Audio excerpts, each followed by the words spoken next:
Tinatayang nasa 8.6 to 11 milyon ang mga Pilipinong nasa ibang bansa. Higit kumulang nasa 1 milyong Pilipino taon-taon ang sumusubok maghanap ng mas magandang buhay sa labas ng ating bansa. Karamihan po sa mga ito'y mga kababaihan natin na pumapasok bilang domestic helper or household service workers. Sa kasamaang palad, sila po'y mas madalas na nabibiktima ng iba't ibang klase ng pang-aabuso. Magandang gabi po sa inyong lahat. Ako po inyong kapatid, Marisa Delmar. At ito ang Buhay OFW. Buhay OFW, pangarap mo'y matutupad. Sa iyong pagsisikap, ang araw ay sisikat. Buhay OFW, bayani ka na totoo. Dapat kang purihin ng bawat katulad ko. Pilipino.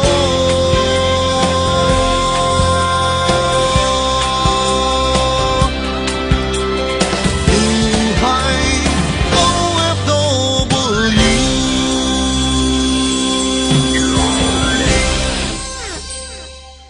Ngayong gabi, ihahatid natin ang follow-up story ni Joanna.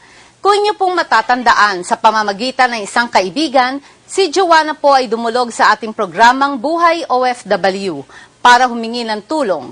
Nais po ni Joanna na makabalik na sa Pilipinas dahil hindi niya na makayanan ang pagmamaltrato sa kanya ng kanyang amo sa ibang bansa. Kumustahin po natin ngayon ang kalagayan ni Joanna matapos nating ilapit sa tanggapan ng OWA ang kanyang sitwasyon. Yan at marami pa pong kwento sa pagbabalik ng Buhay OFW. Minsan, nararanasan ko doon kung ano yung tira ng bata. Kinakain kong patalikod. Buhay OFW.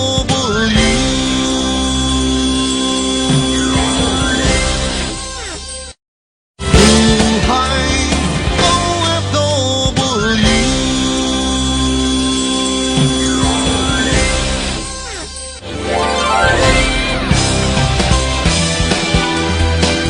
Mga kapatid, welcome sa ating Heroes Helpline. Ang Heroes Helpline ay sadyang ginawa para sa inyo, para bigyang daan ang mga hinaing at problema ng ating mga manggagawang Pinoy abroad.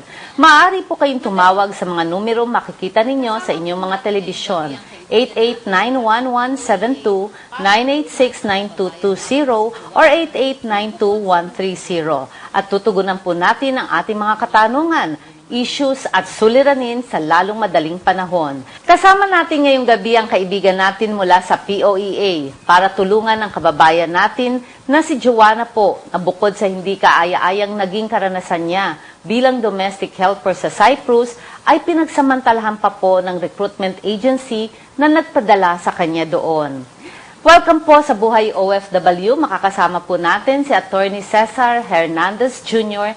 ng POEA. Siya po ang OIC Chief Operations and Surveillance Division ng Anti-Illegal Recruitment Branch, of course, ng POEA. Maraming salamat po for coming over. Magandang gabi din po, kapatid Marisa, at sa inyong po mga taga-subaybay. At nandito rin po sa Buhay OFW ang wala pong iba, kundi ang kababayan natin, ang kapatid natin na sa napakadaling panahon ay nakarating po sa Pilipinas, si Joanna. Pero po dahil sa napakasensitibo ang kanyang kalagayan ngayon, ay hiniling po niya na wag muna po siya magpakita sa telebisyon.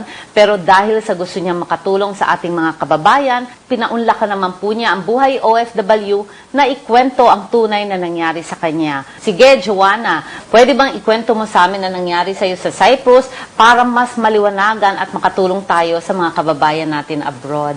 Ngayon, Joanna, kamusta ka na? Ano ang pakiramdam mo ngayon ay nandirito ka na sa Pilipinas? Masaya naman ako na nakabalik ako dito ng maayos. Joanna, dahil sa nakaraang episode natin doon sa Buhay OFW, pinag-usapan ka namin at iyong kaibigan na si Mark ang siya nagkwento kung ano mga naging problema mo sa Cyprus. Bigyan natin ng konting background ang mga kababayan natin sa Buhay OFW. Ano ba ang nangyari sa iyo? Paano ka nakaalis papuntang Cyprus? Ano naging trabaho mo doon? At ano naging mga balakid o problema mo doon? Nag-apply ako dito sa atin. bilang domestic helper.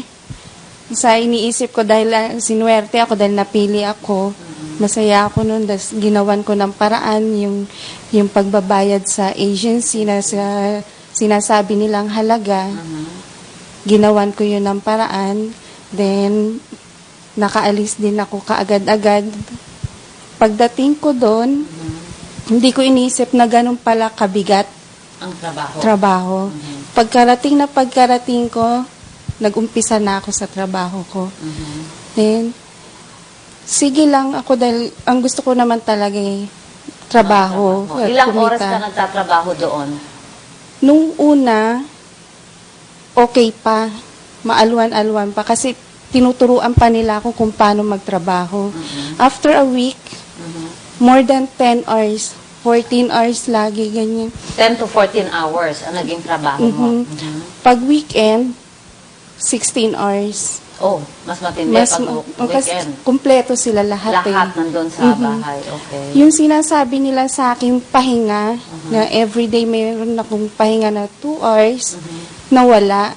Tapos nung napansin ko rin, wala rin akong pagkain.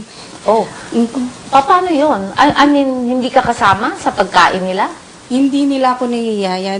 Iniisip ko, aminin ko na, katulong ako, mahuhuli akong kumain. Oh, pero wala nang, kunwari, kung walang matira, Wala na. wala na. So, hindi ka pwede magluto ng para sa'yo. Wala akong iluluto. Oh, so meaning to say, kung ano yung pagkain nila, uubusin siguro nila yon or hindi na sila talaga magtitira para sa'yo. Ganun ba yun? Minsan, nararanasan ko doon kung ano yung tira ng bata. Kinakain ko patalikod. Tapos humingi ako ng tulong sa agent ko doon. Ano naman sila sa akin? Tinutulungan naman nila ako. Kada nagre-reklamo ako, humingi ako ng tulong. Pinupuntahan naman nila ako. Kinausap nila yung employer ko. Nakinig naman sila. Okay na ako doon. Kaso na yung pahinga ang nirereklamo ko So, sa nung kanila. kailan, Joanna, nung nagreklamo ka doon sa agent na nandoon, kinausap ang employer, binigyan ka na nila ng pagkain. Opo. So, maayos na. ang Maayos pagkain na. mo. Okay, so na-solve yun. Opo. Gano'ng katagal yung hindi ka nila pinapakain ng maayos? 3 weeks. So ngayon, nakakakain ka ng maayos, yung pagtatrabaho, wala ka halos pahinga. Gano'ng katagal ka nagtiis ng gano'ng 16 hours? 2 14 to 6 months. hours. Kailan ka nagdesisyon na hindi mo na kaya? Tinapos ko po yung pang 2 buwan para makuha ko yung sweldo ko. Nakuha mo ba sweldo mo? Hindi po. Hindi mo rin nakuha sweldo Opo. mo. So ngayon, Attorney Celso, dumulog po si Joanna through sa kaibigan niya na si Mark na kung ano po yung tunay na nangyayari kay Joanna sa kaso niya sa Cyprus. At nagpapasalamat po tayo dahil nung panahon na yon, Attorney Celso, na-interview po natin ang ating kapatid na si Nestor Burayag ng OWA. Siya yung Welfare Officer Repatriation and Assistance Division ng OWA po. At dahil po talaga nakakahiyaman sabihin, pero weekend noon, talaga nag-uusap kami sa telepono ni kapatid Nestor para sabihin na idedemanda yata si Joanna doon. Wala siyang abogado, walang kahit na sinong kakilala doon tumulong sa kanya dahil hindi natin nakwento, Joanna, nung tumihingi ka ba ng tulong sa labor attaché natin doon, ano ang naging experience mo? Nagte-text ako nung una, hindi nila ako pinapansin. Ang lagi nilang sagot, pumunta ako dun sa office nila para matulungan daw ako. Pumunta ka naman. Hindi ako nakakalabas ng bahay at hindi ko alam ang lugar doon. Hindi ko alam kung paano ako pupunta. Pag tumawag din ako, gusto nila talaga personal akong pumunta. Binigay mo yung address mo, saan ka makokontak. Hinihingi ko muna yung tulong nila. Gusto ko kasi malaman kung tutulungan ako na hindi pa nila ako nakikilala, na hindi pa nila alam yung lugar ko. Kasi inisip ko noon, pag nausap nila ako, magpapasundo ako. Hindi naman nila ako kinakausap. Gusto nila mangyari, pumunta talaga ako doon sa office nila. So, nung nakausap natin si kapatid Nestor ng OWA, kahit madaling araw, nag-uusap kami at tinawagan niya agad ang labor attaché ng Cyprus at binigyan niya talaga ng tunay na atensyon itong kaso natin. Hindi lamang siya, hindi lang si Joanna, kundi sa iba pa nating mga kapatid na nasa abroad sa Cyprus.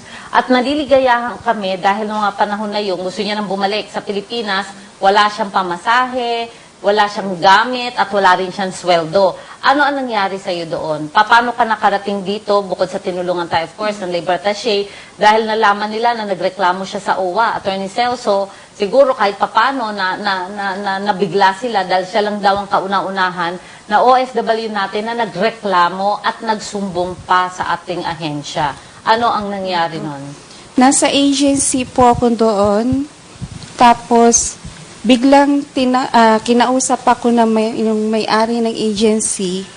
Sabi niya, tumawag daw ang embassy sa kanya. Hindi niya alam na... Nakipag-usap ka? Opo. Tahimik lang ako. Tapos nataranta na sila. Hindi na nila alam kung ano.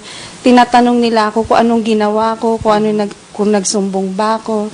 Ang sinabi ko na lang, ang pamilya ko, Lumapit. opo, dahil hindi na nila ako makontak.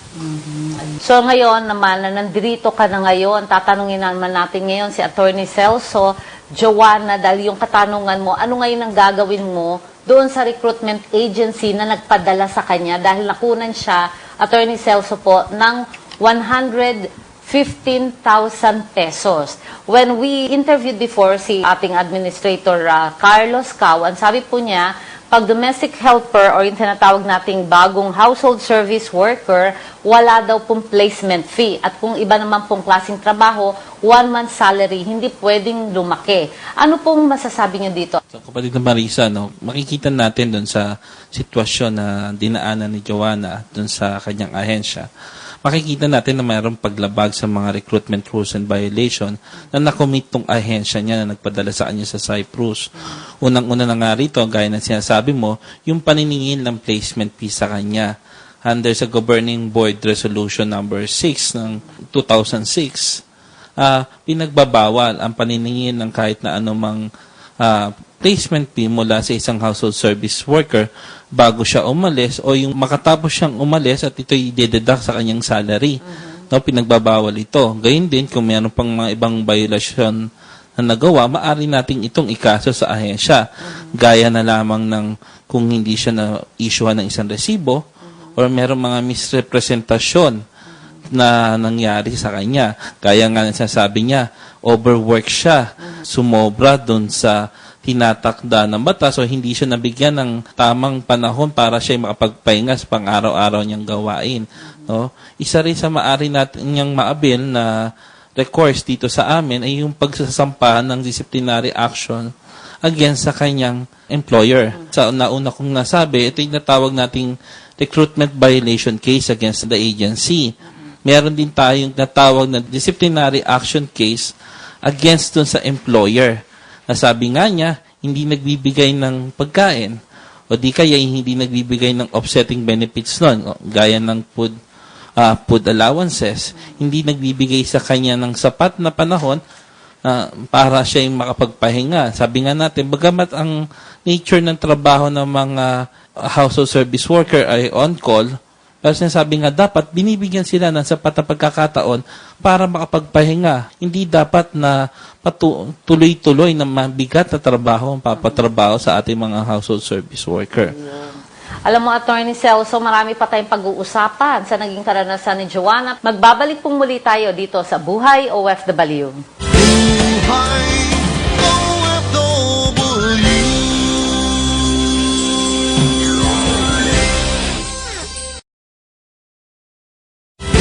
Buhay OFW.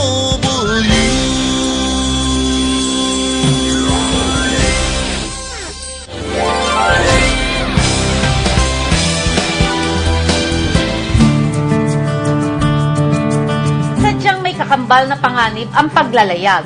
Pero sa kabila nito, marami pa rin sa ating mga kababayan ang nais maging seaman. Rewarding naman. Mga 4 na yung napundar ko na bahay. Pero yung 3, pinapaupahan ko. Yung isa ngayon, pinapagawa pa namin para sa pag-retirement. 32 years ng seaman si Anthony. Sa hindi sinasadyang pagkakataon ay nakadaong kanilang barko sa Japan nang tumama ang napakalakas na lindol. Nagdiskarga kami ng bigas galing Stockton, California. Bali mga 1449 nagumpisa na yung earthquake. Tapos itong mga stiba namin bigla na lang nagtakbuhan. Sa sobrang lakas, pati yung barko namin na 5 bodega yumuyog-yog. Hindi na nagdalawang isip pa si Anthony. Ginawa ko, nag-emergency alarm ako, tapos sinabi sa mga tao na mag-standby na, pati yung makina namin. Kasi alam ko darating na magkaroon talaga ng tsunami.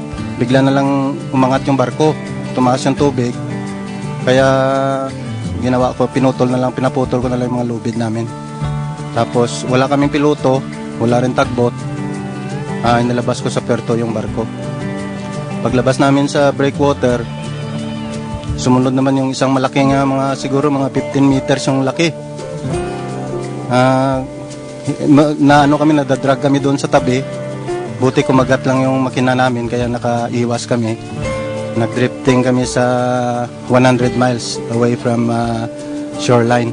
Kung hindi agad nakapagdesisyon at umaksyon si Anthony, malamang isa na siya kasama ng kanyang mga kapwa seaman ang napabilang sa daang-daang biktima ng lindol.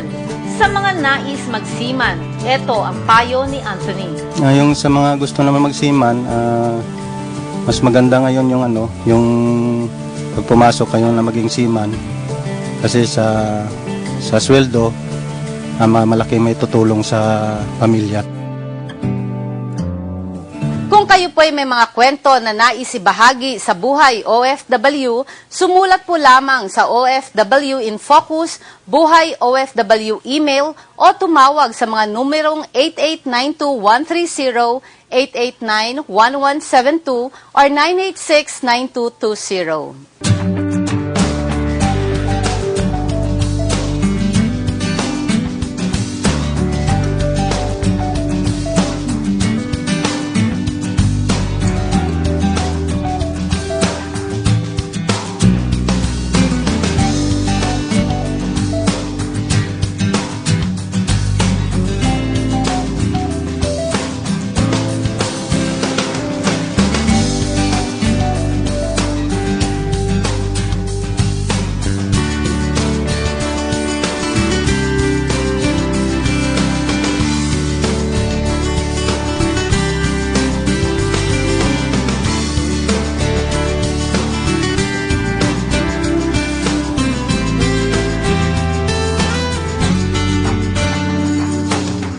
Nung nalaman ko na kumuha yung amo ko ng abogado at sasampahan ako ng kaso, natakot ako.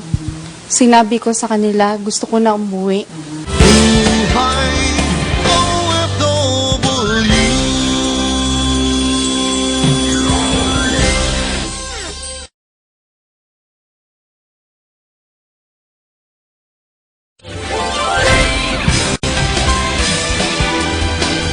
Nandito na naman po tayo sa Buhay OFW at kasama pa rin po natin si Attorney Celso Hernandez Jr. ng POEA at ang ating kapatid na si Joanna mula sa Cyprus. Attorney, nabanggit niyo po kanina, kapatid Celso, na itong recruitment agency to ay totoo po. Ito po ay hindi nag-issue ng resibo kay Joanna at kasama ang mga iba pa niyang mga kasamahan na nagpunta sa Cyprus. Ngayon naman po, ito po ba ay dapat na gawin ng kahit na sinong recruitment agency? Under sa rules ng POEA, lahat ng transaksyon ng isang ahensya, isang aplikante, kahit na ano itong transaksyon na nagkakaroon ng pagbibigayan ng pera, ay kailangan na ito'y ini-issuehan ng resibo.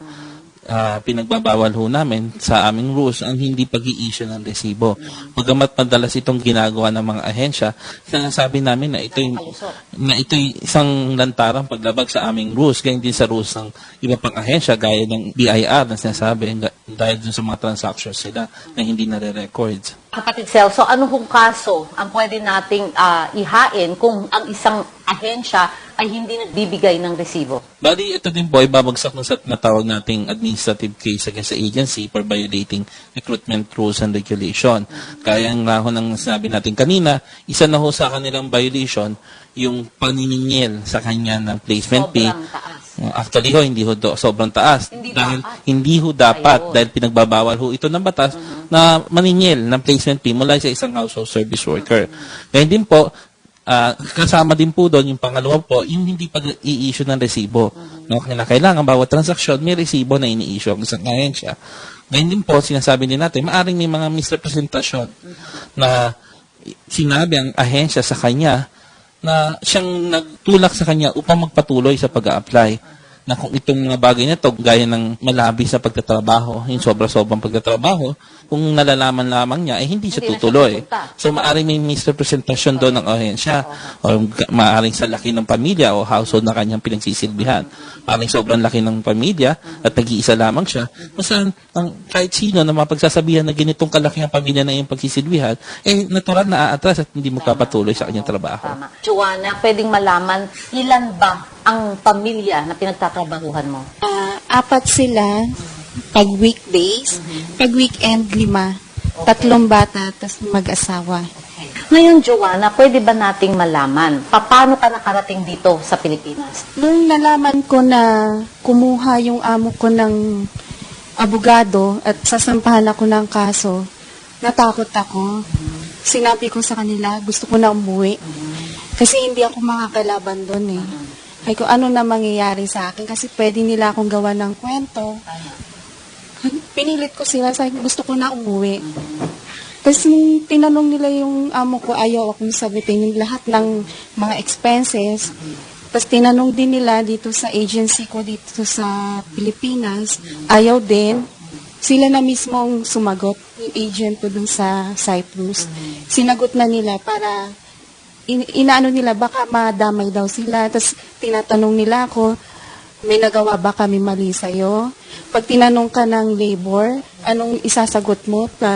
Tinutulungan ka ba namin?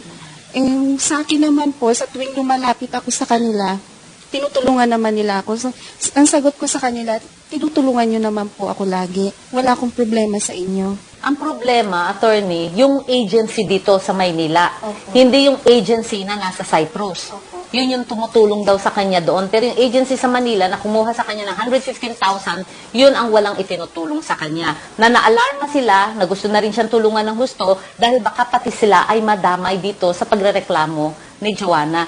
Ngayon, Joanna, ano ang mapapayo mo sa mga kababayan natin na gustong mag-household service worker sa Cyprus dahil nabanggit mo sa mga sulat mo sa amin sa Katrumart na kung pwede ay wag nang magpadala ng mga household service workers sa Cyprus dahil napakahirap ng working condition doon.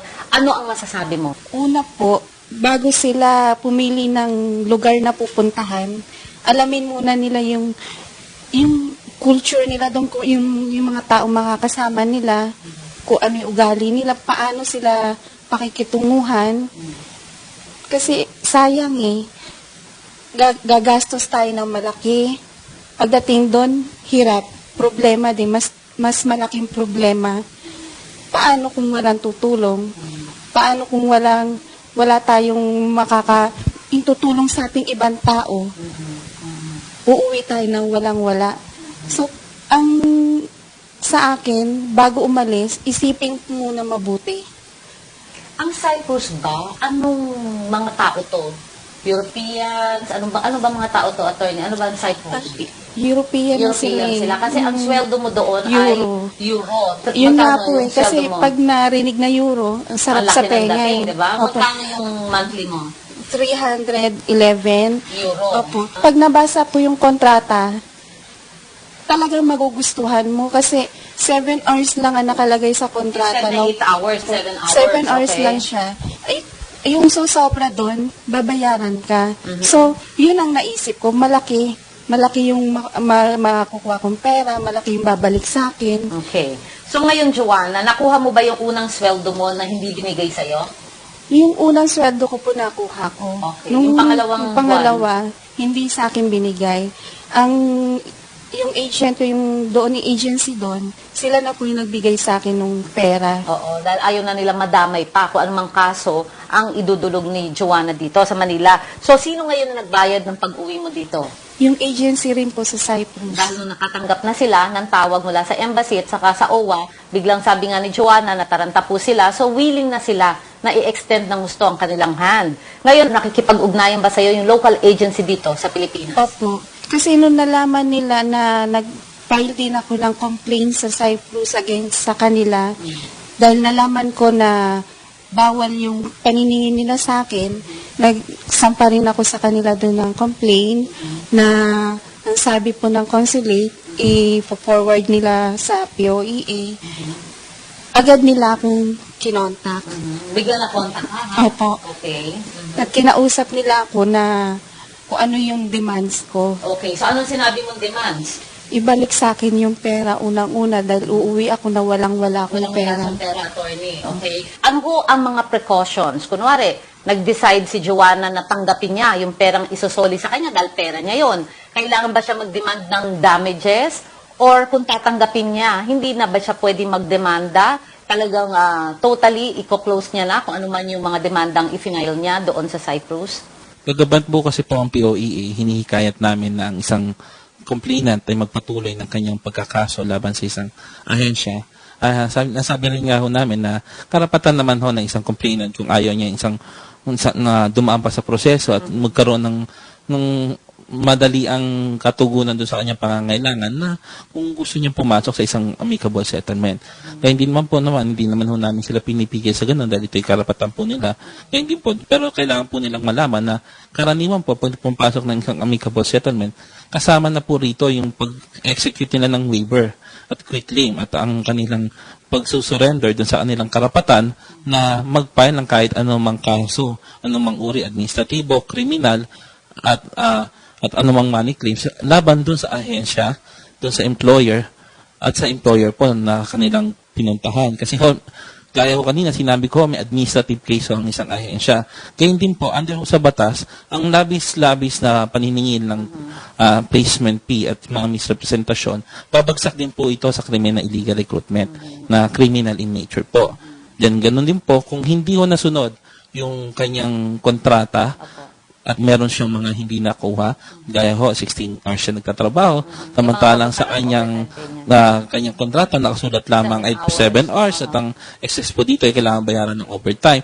Pwede rin ho niya kasi itong habulin sa National Labor Relations Commission. Okay. So, NLRC. NLRC po, para sa kanyang money claims, kung saan doon po makakakuha siya ng money claims at as well yung damages po. Ito sa amin sa POEA, kung sakaling siya ay mananalo, pagpapabalik ng mga perang hindi dapat kinolekta sa kanya o so malabis na kinolekta sa kanya. Yun po yung sasabi natin. So, bagamat maraming nga ho tayong masasabi nating remedies para sa isang complainant, pero sabi nga ho namin, karapatan ho nila kung nais nila magpa-settle. Pero bagamat hindi namin hinihikayat, pero sa katahimikan din ho kasi nila, kung gusto nila. So sinasabi mo, ang final decision ay manggagaling kay Joanna. Kasi parang nakikita natin, it can be a win-win situation, although hindi nga lang natin mahahabol ang mga ganitong mga illegal recruitment agency na talaga naman naglulure at talagang naghihikayat sa mga kababayan natin na magtrabaho sa abroad na nagiging kawawa na dahil nga sa hindi nila inaalagaan, namamaltrato pa at hindi sila magiging boses ng iba pang mga kababayan natin. Pero sabi nga natin, pag ikaw ay naghihirap at nangangailangan, ang desisyon mo kung ano yung magiging mas maginhawa para sa'yo at sa pamilya mo. Kagaya niyan, sabi nga ni Joanna, marami pa daw umalis, pero 125,000 ang ibinigay. Siguro ho, hindi pa nila alam kung ano talaga nangyayari doon. Pero sana naman, wag nang dumami ang kagaya ni Joanna at least kahit papano, mabigyan ng warning ng ating ahensya doon sa Cyprus at mabigyan din ng warning yung mga employer na kagaya ngayon naging sitwasyon ni Joanna at buti na lamang po, nandiyan ang OWA, nandiyan ang POEA para umagapay dito sa kapatid natin sa Joanna at ang buhay OFW po ay naging daan lang po. Ngayon, Joanna, nabanggit mo sa pag-uusap natin, nakakilala ka ng isang Filipina doon sa Cyprus at nakita mo napakaraming mga runaways na nakikitira sa kanya. Ano ang sitwasyon ng mga kababayan natin doon? Nagtitaste lang po kasi malaki ang pera nila yung nakukuha. since walang humahawak sa kanilang employer, nagagamit nila lahat yung oras sa pagtatrabaho. So, per oras kasi ang bayad, malaki. So, sa isang buwan, kumikita sila ng 1,000 euro. Nagtitiis na lang sila. May iba, may ilan, gusto na rin umuwi kasi hindi nila kaya din yung pakikitungo ng mga amo nila. Pero hindi nila alam kung paano at hindi sila napapansin doon. Kapatid Celso, sinasabi ni Joanna, ito yung mga TNT siguro dahil wala daw employer na humahawak. So kung nag-TNT ka, pwedeng per ora, mas malaki yung kinikita kahit saan. Pwede sila magtrabaho. So bakit sila pumupunta doon sa bahay ng kaibigan na yon na Filipinang nakilala? Doon sila tumitira, nagbabayad sila ng flat, pati pagkain. Tapos tahimik lang na, alam na nila na gano'n ang sitwasyon, walang nagsasalita. Paano kung kunwari na may magsuplong sa kanila? May nakaaway sila, may nagalit sa kanilang employer. At pag nalaman na wala silang papeles, paano po ang magiging aksyon ng mga tao doon o ng gobyerno ng Cyprus? Ang karaniwan po sa mga ganyang mga sitwasyon, nagkakaroon ho ng deportation proceedings ang isang receiving state kung saan ang isang manggagawa ay pinapauwi dito sa Pilipinas. Ngunit karaniwan din po, kakabit nito yung pag-blacklist sa kanila mula sa pagpasok sa bansa na iyon. Paminsan, ito'y temporary lamang sa loob lamang ng ilang taon, pero iba, natawag natin na permanente na ang pag-blacklist sa kanila. Kaya kami sa POEA, lagi ho namin ina-encourage na kung sila yung nais mag-abroad, tumaan ho sila sa legal na pamamaraan. Dahil una wala hong masyadong katiyakan.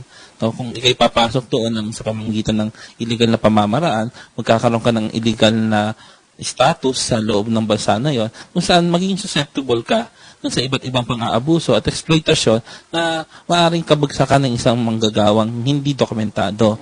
Kaya din po, sa pagtulong din po, bagamat hindi ho naman tumitingin yung ating mga nasa post as to kung ikay dokumentado o hindi. Ngunit, iba na rin ho yung ikay miyembro ng OWA kung saan nagkakaroon ka ng proteksyon, karagdagang proteksyon at benepisyo na binibigay ng ahensya. Para naman ho doon sa mga hindi naman na miyembro ng OWA at nagnanais na makabalik sa Pilipinas at tayo na nilang magtrabaho sa Cyprus, maaari naman po sila makipag-ugnayan sa DFA, sa Office of the Undersecretary for Migrant Workers Affairs, para matugunan yung kanilang request. Pag doon naman sa mga dokumentado, sa OWA ho at sa POEA.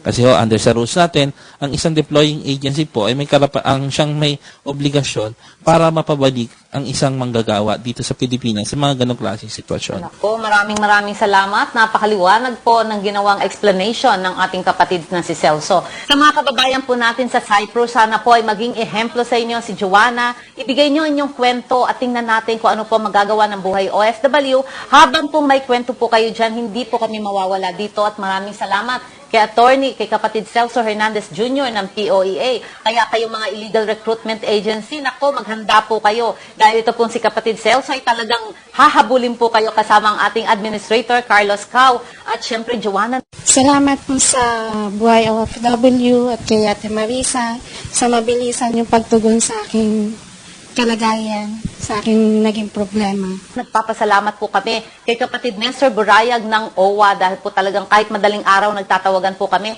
Napakabilis po ng aksyon ninyo. Marami pong salamat sa ating OWA Administrator, Admin May Dinson. Magbabalik po ang Buhay OFW. Buhay OFW. Sa pangingibang bayan, nagkaroon ng kabuhayan. Dito rin natagpuan ang matamis na pag-ibig.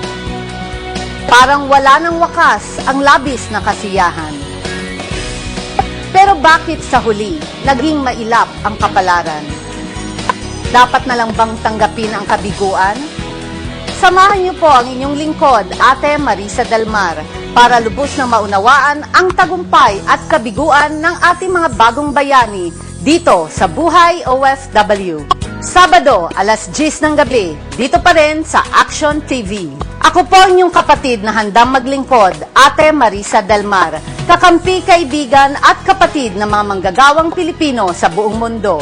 Ito ang Buhay OFW. Buhay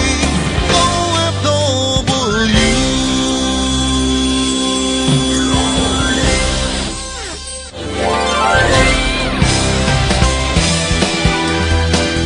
Ayos ba? Sa panahon ngayon, marami ng oportunidad sa mga nais maging seafarers. Dito sa atin, maraming mga manpower agencies ang nagbukas para magsilbing daan sa katuparan ng pangarap na ito. We also get seafarers from other maritime school like John B. Lacson, PMMS, PMI. They can apply here as apprentice mate or apprentice engineer. They should be a graduate of Bachelor of Science in Marine Transportation or Bachelor of Science in Marine Engineering. So we also accept cadets from other maritime school.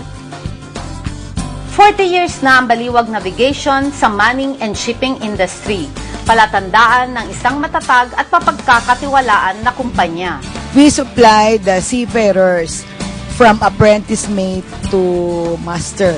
At present, we have almost 60 vessels and we have more than 1,000 seafarers on board our ships. All in all, I think we have more than 2,000 seafarers.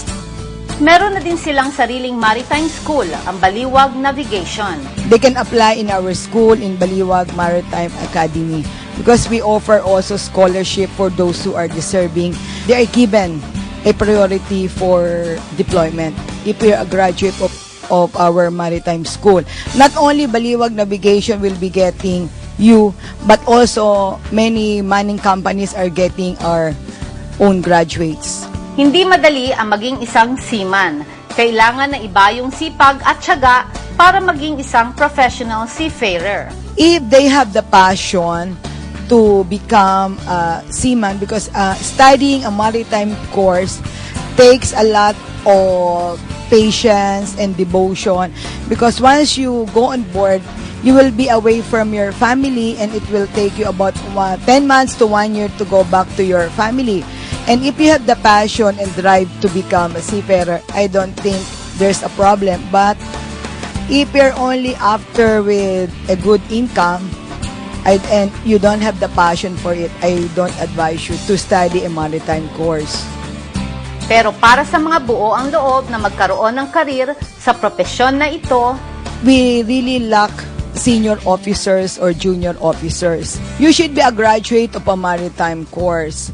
Like, as I said, for the deck officers, you should be a graduate of Bachelor of Science in Marine Transportation. For you to become a chief engineer, you should be a graduate of Bachelor of Science in Marine Engineering.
We hope you enjoyed it as much as we enjoyed bringing it to you. And now, and ladies and gentlemen, the president and co-founder, Shane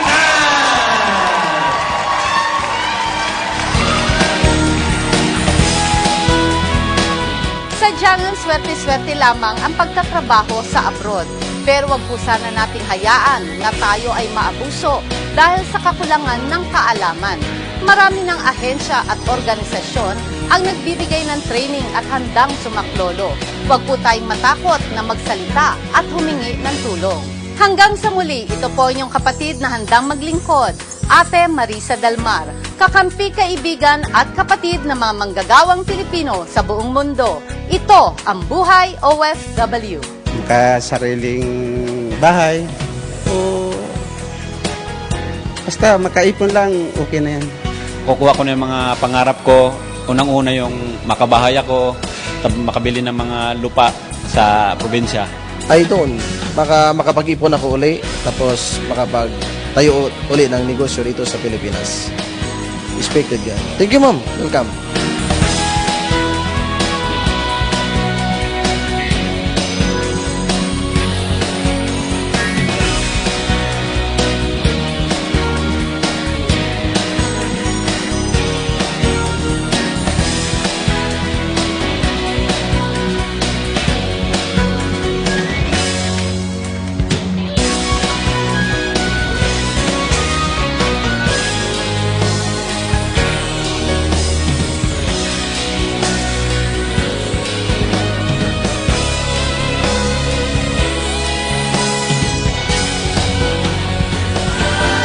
Buhay